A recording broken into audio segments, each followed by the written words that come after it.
IVM.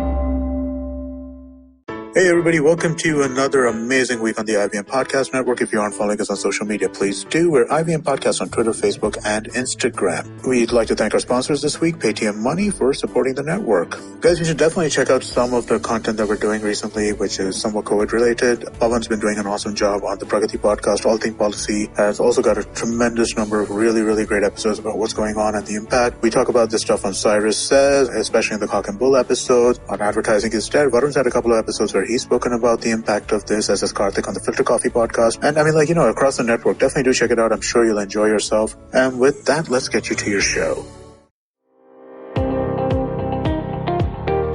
Welcome to All Things Policy, a daily podcast by the Takshashila Institution. We are a bunch of policy nerds based in Bengaluru, and we like bringing fresh perspectives to Indian affairs and Indian perspectives to global affairs. So grab a cup of coffee, sit back, and join us for today's chat. Hello and welcome to All Things Policy. I'm Manoj Keval Ramani, and today I have with me my colleague Rohan Seth, and we're going to be talking about the information ecosystem around the COVID-19 pandemic. Specifically, we're going to be talking about misinformation. Now, this is not a new subject. We've discussed this in the past, and we've sort of had a conversation about how, say, specifically in the context of India and China, this misinformation ecosystem has played out.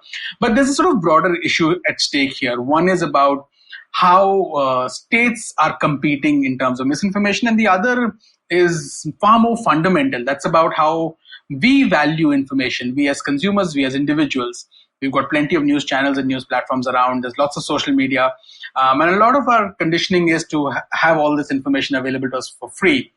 So we're going to try and discuss all of this. Rohan, I'm going to begin with sort of asking you about this new op-ed that you've written. Tell me what your core argument is. So the core argument in my op-ed last week was that the idea is that information generally should now be perceived as a commodity, given that this whole pandemic is causing a lot of people to spread a lot of misinformation. We've seen a bunch of spectacular consequences of this misinformation just gone wrong, and people acting based on this. So we see that in the UK and in the Netherlands, people are actually they've received information that 5G cell towers are now spreading COVID-19. So they go on to start burning these cell towers. In Indore, Indian Express ran a report that said that certain Muslim communities in Indore got information that doctors are actually coming to inject them with coronavirus. So we see this result in a huge negative consequence, because when doctors enter into these areas, they get attacked.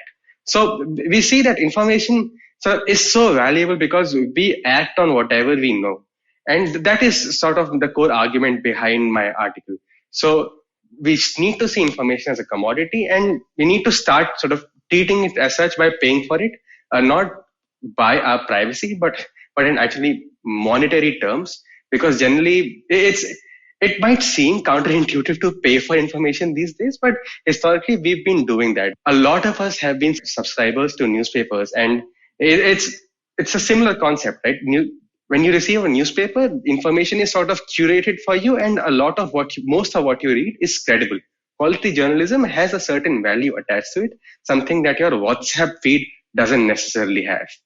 That's what I talk about. So let's just try and unpack this by first looking at the misinformation ecosystem around the pandemic.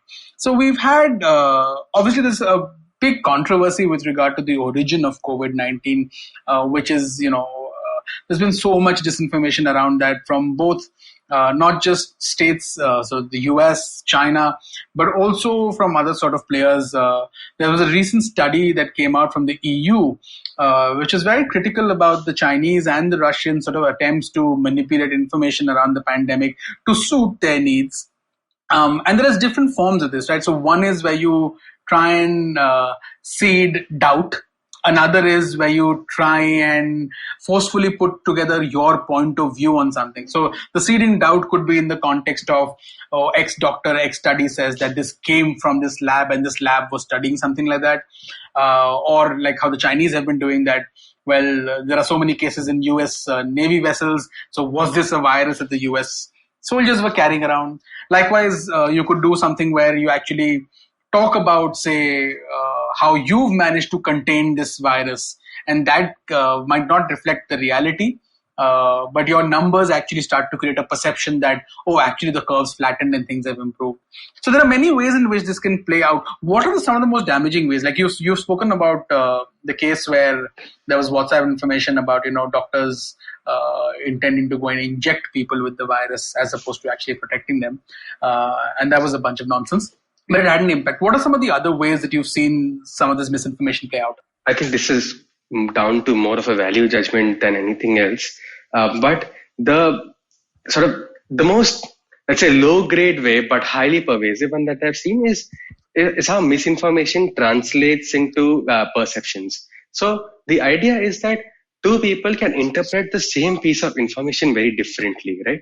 So let's say I get a notification on WhatsApp saying that this virus is a bioweapon developed by China, and the whole experiment went completely awry. And the idea was that this bioweapon leaked and China was infected first, and then now China is basically crashing. So the way I would interpret this misinformation or this particular piece of information is that I would immediately go for a fact-checking source and to see whether there is any credible claim to the fact. Whereas a lot of people would not be as, let's say, skeptical as I am. They would generally assume that this goes in line with the Chinese character. I think you can elaborate more on that. But generally, they would say that the Chinese people are not trustworthy, and this fits in nicely with that narrative. So this largely makes sense. And so low-grade perceptions pervade sort of into society at scale. So a lot of people who sort of have similar mindsets will be able to come to this internalized myth that this was created by China, and as a result, it sort of, I would say, depreciates the value of discourse that flows within societies. And that, to me personally, seems like the most damaging way that misinformation affects us. That's an interesting point that you make, right? So at the end of the day, for any of this to be effective, it has to play on existing perceptions and biases. And depending on where you stand in that spectrum on a particular issue, a particular piece of information will feel far more accurate. You will feel far less the need to actually go and verify it, because it will feed into the kind of perceptions that you already hold. I mean, the Chinese example that you gave, and likewise, say, for example, if somebody who is, say, extremely religious or who believes in certain things like, vibrations around you can change nature of energy and whatever, to them, misinformation with regard to the virus in terms of, sounds, lights, whatever, having certain kinds of incense burning will create a difference. Those things will appeal far more and seem far more real and truer, as opposed to somebody saying that, look, sanitize your hands 5 times a day or every time you go out or things like that. Those fixes will seem far more real. So it sort of plays into existing biases that exist in society, and therefore sort of you've seen some of the more communal tensions in India, right? Yeah, that, and also broadly I would say that we see similarities here in the way the US and India have also sort of reacted to different pieces of misinformation. So I'm not sure how aware everyone is, but in the US, Trump has been sort of talking about cures that are not necessarily cures, right? He's talking about how drinking bleach could cure the virus, or how a bunch of different, I don't even know all of that. Hydroxychloroquine was one of them as well. And so the simplest way to say that is HCl. Yes, okay, I'll go with that. So HCl.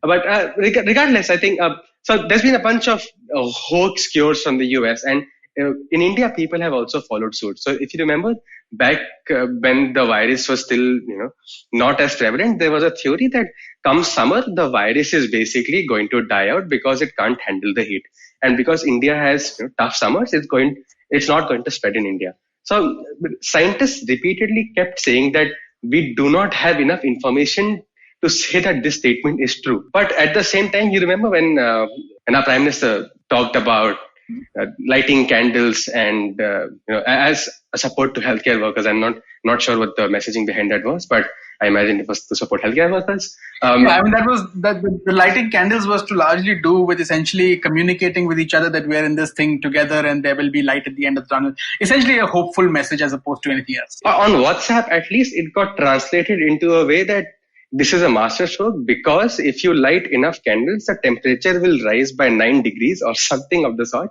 And because of the rising heat, the virus will die. So you see, there is sort of this paradigm where already there was an existing myth that high temperatures kill the virus. So anyone who's read that and now notices that lighting a candle raises temperatures, so this makes things hard for the virus. There's already an existing predisposition to the fact that heat kills the virus. So when you hear something like a candle being a masterstroke by Modi, you don't argue against it. You don't go to Google to check whether or not it actually kills the coronavirus. And even though you see that summer is now broadly here, at least in North India, so you realize that the pandemic still isn't over, and that immediately doesn't strike you, sort of against the belief that heat doesn't kill the virus. You just don't notice it unless someone specifically brings it out to you and says that, look, you thought about this, but it's definitely not true, because summers are here and the virus is showing not a lot of signs of slowing down. So I think that's just hugely interesting. And one of the challenges of all of this is the fact that this is new, right? This is the novel coronavirus. It's new. We don't really know much about it.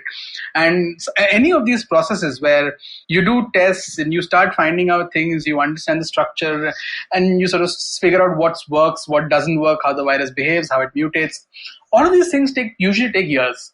They don't happen very quickly. And in this sort of an environment where, science is still catching up, it's very easy for some of these things to actually spread.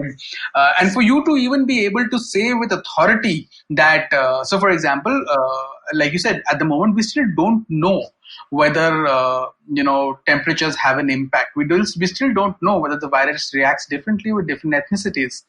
Because there were reports in, say, Britain where, people of Asian ethnicities, Indian origin, South Asians, were adversely affected by the virus, much more so than others.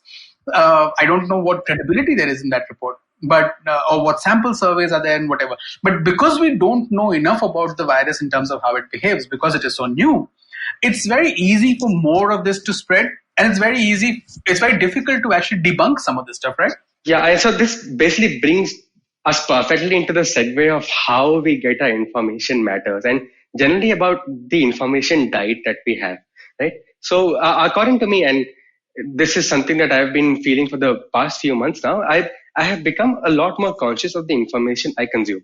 And because I realize that it matters how credible your facts are, because anytime you talk to someone and say that I read this somewhere, it's not a credible sort of start to your statement. So having said that, I would say that in the way you get your information matters, because a lot of people, especially in India, get their information from WhatsApp. A lot of people allot social media a very high sort of stature in the information diet. So, and it sort of makes sense as well, because social media is great at building narratives. So if you look at stuff on Twitter, you get your information through WhatsApp. It's frictionless because it's free. You consume a great narrative, and most of the time you don't actually have to go online to get that get the information, because information is sent to you through push notifications, right? There is little to no friction. Information comes to you without you actually asking for it. So that's a pretty good thing to have in an ideal world where most information on the internet is credible. But as anyone who has surfed the internet can tell you, the internet is not filled with a lot of truth, right? So we get all of this information sent to us through WhatsApp, and because we allot such high value to these platforms in our lives, in our information diet, it's a problem. This is where newspapers win over traditional social media, right? And you've been a journalist, so you can confirm or deny what I'm about to say next. But so the idea is that there is a lot of effort put into validating a story by fact checking it multiple times to making sure that it goes to the right people, it's curated well. And there's a lot of thought that goes into preparing, let's say, a single page for a newspaper. It's something that people sending you forwards on WhatsApp don't do. People sending you forward on WhatsApp don't check whether or not the source is credible. Whereas an editor is more likely to do that because that's his job. And this is why I sort of make the argument for being more conscious of what you consume, because there is so little fiction, you don't realize how much, let's say, garbage you are consuming, without actually noticing it. So garbage in, garbage out applies here, right? And so newspapers are a pretty good way of avoiding all of that. Yeah, I mean, one of the things that there is that there exists distrust of mainstream media. And whether it's because of television, print, however, there exists sort of distrust of mainstream media within not just India, but even in other countries. And this is a problem that persists. Now, and there's a lot of belief that, like when I talk to people who consume a lot of their content on WhatsApp or on television also, there are two kinds of beliefs. One is that if they don't firstly distinguish between WhatsApp or other forms of social media as being user generated. Coming here, that means it must be, somebody must have looked at it. Yeah. So that inherent sort of thing exists because you feel that otherwise, why would it come here? So I had this conversation quite frequently with my father, and my father's eventual response to me is that, but then why is it being sent to me? And I keep telling him that, look, I can sit here and right now create gibberish and it may get viral. But that doesn't mean that it's true. And somebody will forward it because somebody just thought it was, whatever. And they sort of sent it to you. Somebody just sitting out of habit. So firstly, that sense of, why is it that it's not curated content, it's user generated and anybody can create whatever and it can work. Secondly, the lack of trust within mainstream media. So at the same time, the lack of interest in verifying what's coming on WhatsApp or other platforms is one. And the second is that, well, if it's coming on the news, I don't exactly know what their biases are, and I don't exactly know whether they are entirely trustworthy, because at the end of the day, these people are all in there as a business and whatever. Yeah. And that's partly to do with also how mainstream media in India and maybe in other parts of the world also have conducted themselves over the years. They've shown themselves to be partisan. There's been lots of questions about how sting operations, etc., have been conducted in the last month. We've heard that. Yeah. So that sort of creates this sense of, well, these guys can't be trusted. And here, because there's a face to that, what I can see, I know whom not to trust. But on WhatsApp, it's faceless, it's nameless. So I don't know motivations, and I don't think of motivations of people who might have started some trend. So therefore, I don't think enough deeply. So that's another sort of strand to that. But your broader argument of how we value information, it sort of takes me back to nearly a decade ago. In 2011, I had written a piece which said, why news isn't a pair of Levi's. And the argument was that, look, it is a commodity.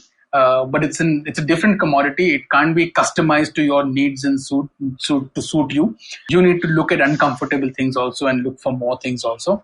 And you need to realize that you also need to put your money where your mouth is. And some of that has happened, right? So for example, at least we subscribe to newspapers, but a lot of online platforms are moving to subscription. In the West, this is much more prominent than in India. But our television news channels, a significant number of them have moved to paid models. So I pay for more on DTH for each channel that I buy. But previously I didn't. So in the last couple of years, this change has happened where I individually pick the news channels that I want, which may be good or bad, right? I sort of can end up in an ecosystem where I can only listen to one type of information, and that might be terrible. So therefore, there's a little bit of choice that we need to fork out more money for diversity, but also for credibility. So my general argument, and I just want to, before I move on to my argument, I want to say is that was the opposite of an endorsement for Levi's. As calling them uncomfortable is probably the last thing they would have wanted in all things policy. No. The argument was that you don't need to look for something that is comfortable and that fits you. Look for something that is uncomfortable, unlike a Levi's. If anyone from Levi's has signed in and is listening, we would want to extend our sincere apologies. But so my main contention with that is, I agree that even news media is not credible, right? We've seen that. I'll take for an example. We've seen that with Fox News, and in the US and in India, depending on where you stand on the ideological spectrum, you've probably seen that with either News 18 or Republic TV, right? You look at the fact that these are politically biased people. But generally, what I sort of come to the conclusion of is that if you are still paying for that media, it is still a step above from receiving your news from WhatsApp. because that's just how bad WhatsApp is. If you're actually paying for the stuff that you are consuming in terms of information, at least that stuff, there will be a certain degree of curation to that stuff, as well as a certain degree of fact checking. You can disagree with the curation and say that, let's say, Republic TV will curate your feed in such a way that it sort of omits a bunch of stuff, or that News 18 will curate your stuff, feed in such a way that it omits a bunch of other stuff. Sure. But curation is still part of the process. And just to uphold their credibility, these organizations have to at least have some level of fact checking, which is automatically a level above what WhatsApp and Twitter will do to you. And there are so many instances over the past few, let's say, years, I would say ever since these platforms have started, that tell you that none of this is happening on them. And also, the other argument here is that if you are paying for the news, it automatically means you are at least valuing the information you consume a little bit better. So you're more cautious with what you take in. Instead of just going onto Twitter and using it as a news service and not being sort of cognizant of what you have read. So that to me is just this, it's a priceless value that it has. So I would still say that WhatsApp is a rung below. Okay, so I'm going to summarize what we've just talked about. We've talked about the idea that as individual consumers, we need to put a premium and value on the information that we are consuming. There's lots of information out there. We've got limited time and mind space. So put a premium and value on what you're consuming. Look at more curated platforms, because user-generated content, while maybe great in some cases, can be quite problematic unless you actually go and verify all of it. Don't believe everything you read on WhatsApp and every place else. Even when you're looking at curated content, whether it's television, print, or however else, look at credibility, examine with critical eye, and try and incorporate some degree of diversity in what you're reading, so that you get different points of view to the same thing, because you don't want to be cocooned within your own ecosystem. And lastly, in terms of WhatsApp and these other platforms, there's a whole Pandora's box of regulation that can be brought into place, which Rohan and I will not talk about right now, although I'll mention it and it'll tickle Rohan. That's called intermediary liabilities. Oh my God. And time to extend this podcast.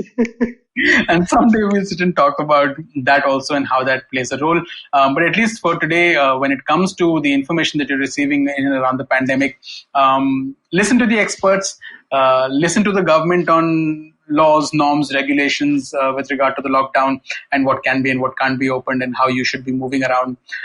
Don't believe, kooky ideas that you read just because they may seem convenient or they reflect some of your preconceived biases. Some reflection would help. I guess that captures everything, right? Yeah, and as people burning 5G towers in the UK will tell you, misinformation matters. So, yeah. Yeah, don't burn 5G towers, they're damn expensive. Yeah. All right. Okay. Thanks so much for listening to us. Thanks so much, Ron. Hey, thank you. If you liked our show, don't forget to check out other interesting podcasts on the IVM network. You can tune into them on the IVM Podcast app, ivmpodcast.com, or wherever you listen to your podcasts. You can also follow IVM on social media. The handle is @IVM Podcasts on Twitter, Facebook, and Instagram. And hey, if you'd like to dive into Takshashila's research on technology, strategy, and economic affairs, check us out at our Twitter handle @TakshashilaINST or our website takshashila.org.in.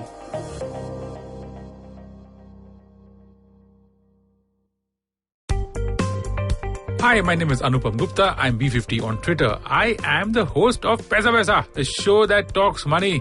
On my show, I speak to experts from every field of money and finance, from stock markets, equities, debt funds, credit cards, life insurance, every possible area of money and finance that you can think of. We even did an episode on cryptocurrency. I've got fantastic guests from mutual funds to personal finance experts everywhere. Robo-advisory, startups, just name it, we've got it.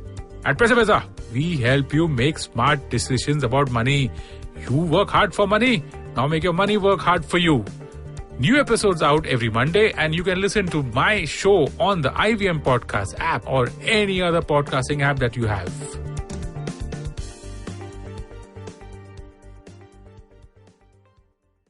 Sachin Tendulkar, Virat Kohli, Don Bradman, and now Cyrus Brocha. Okay, probably not in the right company. I mean, Don Badminton is Australian. But it's called Cyrus Says, a wonderful show about everything. Find the show on the IVM Podcast app, ivmpodcast.com, or wherever you listen to podcasts.